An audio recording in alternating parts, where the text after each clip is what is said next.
పెంచిన కరెంటు ఛార్జీలు తెలుగుదేశం వారికి కూడా కరెంటు ఛార్జీలు తగ్గించాలి. తెలుగుదేశం వారికి కూడా కరెంటు ఛార్జీలు తగ్గించాలి. జనసేన వారికి కూడా కరెంటు ఛార్జీలు తగ్గించాలి. బీజేపీ వారికి కూడా కరెంటు ఛార్జీలు తగ్గించాలి.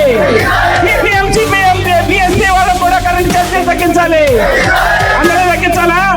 వైఎస్ఆర్ పార్టీ వాళ్ళకి మాత్రం ఇది వస్తారు, బిల్లు మీకు మీటర్లు పెడతారు.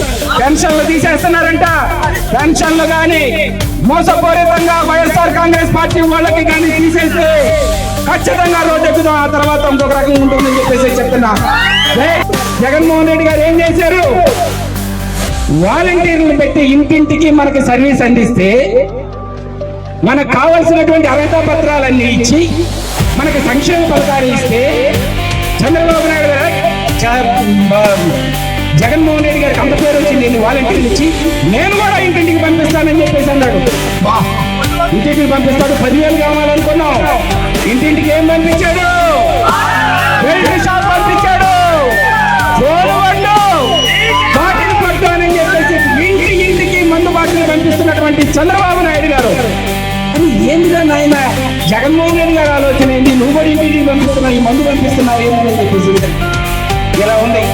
ఈ రోజున వైఎస్ఆర్ కాంగ్రెస్ పార్టీ నాయకులు కార్యకర్తలు గర్వంగా గుండెల మీద చేతులు వేసుకొని ఏ ఇంటికి వెళ్ళినా కానీ నీకు అమ్మఒడి ఇచ్చా, నీ ఇంట్లో రైతు భరోసా ఇచ్చా, నీ ఇంట్లో మా జగన్మోహన్ రెడ్డి గారు వసతి. జగన్మోహన్ రెడ్డి గారు కులం చూడకుండా, మతం చూడకుండా, పార్టీ చూడకుండా, ప్రాంతం చూడకుండా బట్టలకి ప్రతి ఒక్కరికి పేదవాళ్ళకి డబ్బులు వేస్తే, చంద్రబాబు నాయుడు గారు ఓహో నేను కూడా కులం చూడకూడదు, మతం చూడకూడదు, పార్టీ చూడకూడదు, ప్రాంతం కూడా చూడకూడదు, ప్రతి ఒక్కరికి కరెంటు బిల్లు పెంచాలా, వాళ్ళ దగ్గర నేను సంపాదించుకోవాలని చెప్పేసి ఆయన ప్రతి ఒక్కరికి చంద్రబాబు ఏమి మేధావయ్యాను. అసలు కులం చూడకూడదు, మతం చూడకూడదు, కరెంటు బిల్లులు పెంచే దాంట్లోనా?